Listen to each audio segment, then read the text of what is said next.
Jillian POV. Bumangon ako at saksakan ang sakit ng ulo ko.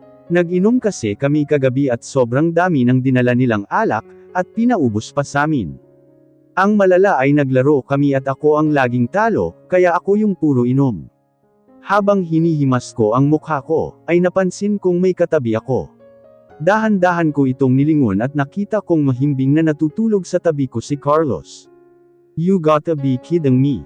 Tiningnan ko ang sarili ko at parehas kaming walang damit. Oh fudge. Kinuha ko ang dress ko na nasa sahig at sinuot, tsaka dali-daling dumiretso sa CR. Hinubad ko na ang damit ko at pumasok na sa shower. Hinayaan ko lang ang maligamgam na tubig na umagos sa katawan ko, hanggang sa nawala na ang sakit ng ulo ko. Pinatay ko na ang shower at nag-bathrobe muna, at paglabas ko ng kwarto ay tulog pa rin si Carlos. Dumiretso ako sa walk-in closet, at nagbihis ng oversized shirt at shorts bago lumabas ng kwarto. Pagkababa ko ng hagdan ay nakita ko sila na nagkakape sa kusina. Ayan na si party girl oh. Sigaw ni kuya nang makita niya ako. Woo! Gising na rin siya. Sambit ni Kala. Anong party girl? Tanong ko nang makalapit ako sa kanila. Lu, di mo maalala sis. Ang wild mo kaya kagabi. Natatawang saad ni Kim, habang ang iba naman ay natawa na rin. Riz POV. Tawang-tawa kami habang tinitignan si Jillian na hindi maisip kung anong nangyari kagabi. Di mo talaga maalala. Natatawa kong tanong. Magtatanong ba ko kung naaalala ko? Tanong niya. Ang sungit naman. May nabuo na ba? Pang-asar ni Migs. Ano bang nangyari? Ikwento nyo na. Fine. Ganito kasi yun. Flashback, Jillian, talo ka na naman. Inom na. Sunod-sunod naming hiyaw at binigyan ng baso si Jillian na lasing na. Kinuha niya ito at iinuman na sana pero pinigilan siya ni Carlos. Tama na, di mo na kaya. Don't worry. I can handle it baby. Lasing niyang saad sabay lagok ng alak. Okay, that's enough na. Pagpipigil ni Carlos nang makitang magsasalan pa sana ng alak si Jillian. Carlos naman, kaya ko pa to. Pagmamalaki niya. No, di niya natuloy ang sasabihin niya nang biglang sunggaban siya ng halik ni Jillian. Wow! Hiyaw namin nang makita naming naglandian na ang dalawa sa harap namin. Grabe, Jillian humulik. Sigaw ni Kala nang maghiwalay ang dalawa. Ngumisi si Jillian habang nakatingin pa rin kay Carlos na gulat pa rin sa nangyari. Back to game na. Naubos na namin ang 1 dosenang alak at may natira pa. Sa aming lahat, si Jillian ang pinakalasing. Kaya ayan, parang ewan na nagsasayaw sa harap ni Carlos, at kaming lahat naman ay todo cheer pa sa kanya. Jillian, tama na yan, sambit ni Carlos at pinigilan si Jillian. Why? You don't like it. Seductive na sambit ni Jillian. I do, Bob, and once again, natigil ulit siya nang halikan siya ni Jillian.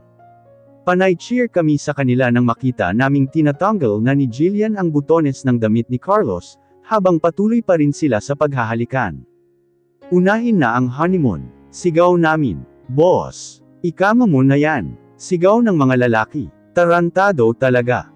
Bumitaw si Carlos at hinarap si Jillian tsaka ito binuhat na bridal style. You asked for it baby, sambit ni Carlos. Woo, kambal dapat yan ah. Sigaw namin nang inakyat na ni Carlos si Jillian sa taas. End of flashback. Wait, so may nangyari samin? Nag-aalala niyang tanong. Ewan namin pero, rinig naming may kamakalabog sa kwarto niyo ah. Saad ko at nagtawanan naman sila except kay Jillian. Maya-maya lang ay dumating na si Carlos at niyakap si Jillian mula sa likod. Jillian POV. Nagulat ako nang may biglang pumulupot na braso sa baywang ko, pero agad ko ding nalaman na si Carlos lang pala. I enjoyed last night baby. You're so wild when you're drunk. Bulong niya sa tenga ko. Oy, ano yan? Round 2. Pang-asar nila at patuloy sa pagtawa. 1.5 taon na ang lumipas simula nang gumraduate kami at kinasal na ako kay Carlos. CEO na siya ngayon sa kumpanya ng parents niya, at ako naman ay nagpapatakbo ng coffee shop, at sa tulong ni Riz ay napalago ko ito. Habang busy ako sa pagsiserve ng mga orders dahil day off ng iba kong empleyado, ay biglang dumating sila Riz. Hey girl, mukhang busy ah. Konti lang kasi yung empleyado ko, tas ang daming customers. Konti, di ba marami yung nakuha natin? Oo, pero day off nila ngayon eh. Teka, tulungan ka namin, tumango ako at kinuha nila ang hawak ko, tsaka binigay sa mga customers. Natapos na ang trabaho ko kaya umuwi na ako. Pagkarating ko ng bahay ay wala pa ang kotse ni Carlos.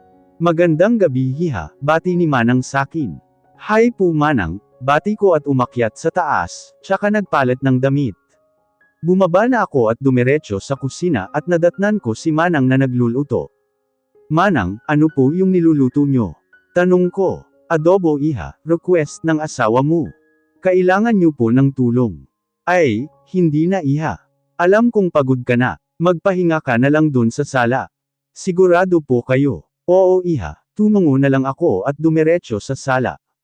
Habang nanunood ako ng movie ay may biglang humulik sa pisngi ko. Hey baby, hi hubby, kumain ka na? Not yet. How about you? Hindi pa, kain na tayo. Tumango siya at dumiretso na kami sa dining room. Are you tired? Tanong ko habang nakayakap sa leeg niya. Nandito kami ngayon sa kwarto at bagong ligaw kaming dalawa. A little, sambit niya at hinimas ang balikat niya. I'll do it, saad ko at minasahe ang balikat niya. Thanks baby. Wanna do something fun? Tanong ko at pinatong ang baba ko sa balikat niya. Nilingon niya ako at nginitian ko lang siya. What kind of fun? What do you want? Do you want me to dance for you? Or make love with you?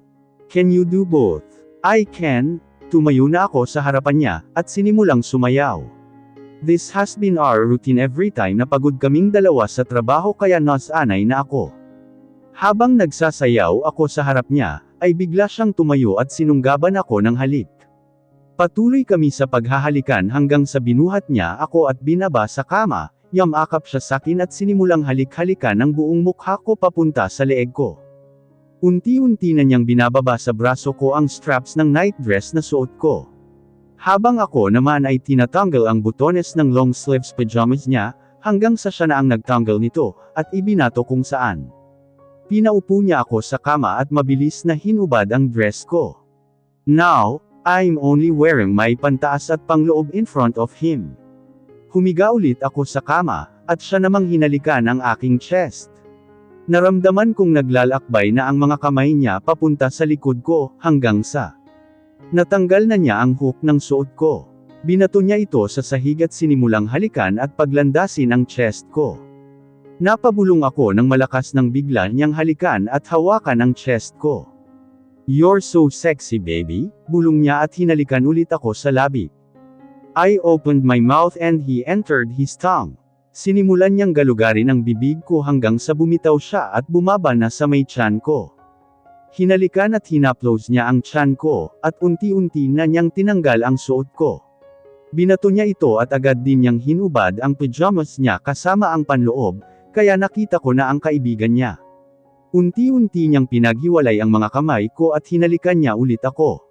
Sunod ay hinawakan niya ako ng mahigpit at napadaing ako sa sakit. Hindi pa siya nakontento at pinanggigilan pa ako. You're so sweet baby, sambit niya habang may ginagawa siya. Maya-maya lang ay yamakap na siya sakin at unti-unti ay pinakilala niya ang kaibigan niya sakin, sigaw ko at sinabunutan siya dahil sobrang sakit ng ginawa niya. Baby, saad niya at maya-maya lang ay napalitan ng ginhawa ang sakit na nararamdaman ko. Ramdam kong may tubig na biglang sumabog sa akin. Tinignan ko siya at nakangiti lang siya. Lumapit ang mukha niya sakin, at hinalikan ako sa labi habang nasa tabi ko pa siya. Hingal na hingal kaming humiga sa kama, at ipinatong ko ang ulo ko sa dibdib niya habang yakap siya sa baywang. Baby. Let's try again. Inangat ko ang ulo ko at nakita ko siyang nakangiti. Once again ay hinalikan niya ako sa labi at naglambingan kami until alas 3 in the morning. Oy, gala tayo. Sigaw nila Reese nang makapasok sila sa bahay.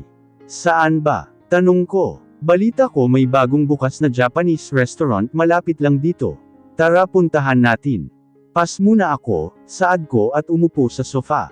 Wow himala, anong nangyari sa iyo ha? Tanong ni Kim at sinusuri pa ako. Wala, tinatimad lang ako. Aces, kailan ka pa tinamad pagdating sa galaan? Sambit ni Kala. May something na ba? Nakangising tanong ni Reese at tumabi sakin. Anong something? Tanong ko sa kanya. Magiging ninang na ba kami? Sabay nilang tanong. Ba't di pa kasi bumuo? Saad ni Kim. Oo nga, kasal na rin naman kayo, may trabaho na din. Oo, kayang-kaya na, dugtong ni Kala. Wala pa sa plano namin yun. Wala pa sa plano nyo o wala pa sa plano mo? Tanong ni Reese. For sure, gustong-gusto na magkaanak ni Carlos, ikaw lang ang may ayaw. Hindi pa kasi ako handa. Reese POV. Handa. Saan? Maging nanay. Tanong namin. Hindi pa ako handa. Saan nga? Tanong namin pero nilayasan kami. Hoy bumalik ka dito. Sigaw namin pero patuloy lang siya sa pag-akyat. Maya-maya lang ay bumalik na siya at umupo ulit sa sofa. Grabe ka. Nilayasan talaga kami. Pagmamaktol ni Kala. Oh, saan ka nga hindi handa? Tanong ni Kim. Hindi pa ako handang sabihin sa kanya, malungkot niyang sambit. Ang alin? Tanong ko at may inabot siya saming brown envelope. Ano to? Hindi pa ako handa sabihin sa kanya yan, bruha, ano to? Buksan nyo, utos niya. Binigay nila sa akin ang envelope at ako ang pinagbukas. Binuksan ko ito at mga medical certificate ang laman. May sakit ka girl? Tanong ko at tumango siya. Binigay ko sa dalawa ang tig-isang papel at binasa namin to. Wey, tanong ko, totoo to? Sambit ni Kala. Di nga, totoo to. Tanong ni Kim at tumango siya. Baby, rinig kong sigaw ni Carlos habang ako ay nasa kusina. Lumingon ako at nakita siyang nakatayo sa may pintuan, at halata sa mukha ang pag-aalala. Lumapit siya sa akin at agad akong niyakap. Are you okay? Sabi nila Reese hindi daw maganda ang pakiramdam mo. Sambit niya habang hinihimas ang buhok ko. Hubby. Yes. I have to tell you something. Bumitaw ako sa pagkakayakap, at tinignan siya sa mata. What is it? Tanong niya at hinawakan ang magkabila kong pisngi. Hubby, ano kasi Ano? Buntis ako, saad ko na nagpatihil sa kanya. Binitawan niya ang pisngi ko at umatras ng konti, bakit? Totoo. Gulat niyang tanong at tumango ako. Di nga, totoo. Pag-uulit niya. Oo nga, saad ko at hinawakan ang tiyan ko. Wow, magiging tatay na ako. Sigaw niya at niyakap ako at inangat mula sa sahig. Totoo talaga. Sambit niya nang ibaba niya ako. Yes daddy, congratulations. Saad ko. Hinalikan niya ako sa labi bago hinimas ang tiyan ko. Hi there baby, see you in a few months, saad niya habang patuloy sa paghimas ng tiyan ko. Where are you going? Tanong niya. Papasok, saad ko at kumunot naman ang noo niya. No, sambit niya na ikinangang ako. What? Bakit? Anong bakit? You're pregnant. You're not allowed to go to work anymore. What? Hala, ang strict niya. Hindi pa naman ganun kalaki yung tiyan ko Kahit na, baka mapagod ka o may stress. And that's bad for the baby, saad niya at kinuha ang coat niya. Pero hubby, no, singit niya at hinalikan ako sa noo. I'll be going na. Don't be naughty. Dito ka lang ha. Wala na akong nagawa kundi tumango. Hinalikan niya ulit ako sa noo bago lumabas ng bahay. Great, I'm stuck here. Well, at least I have my little Fluffy. Fluffy, where are you? Sigaw ko habang pababa ng hagdan. May narinig akong tahol na nagmula sa backyard. Lumabas ako at nakita siyang hinahabol ang paro-paro.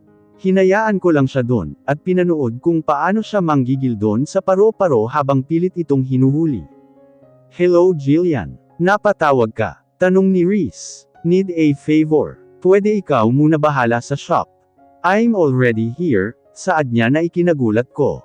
Ha? Your husband asked me to look for your shop. Dahil nga buntis ka, di ka pinayagang magtrabaho no? Yeah, he's kinda strict. Kinda, sure kang kinda lang. Natatawa niyang tanong. Fine, strict talaga. O siya, mamaya na tayo magshikahan. Ang daming customers dito. I'll call you later sis. And also, dadalaw din kami dyan mamaya ha. Okay, thank you sis. Bye, saad ko at pinatay ang tawag.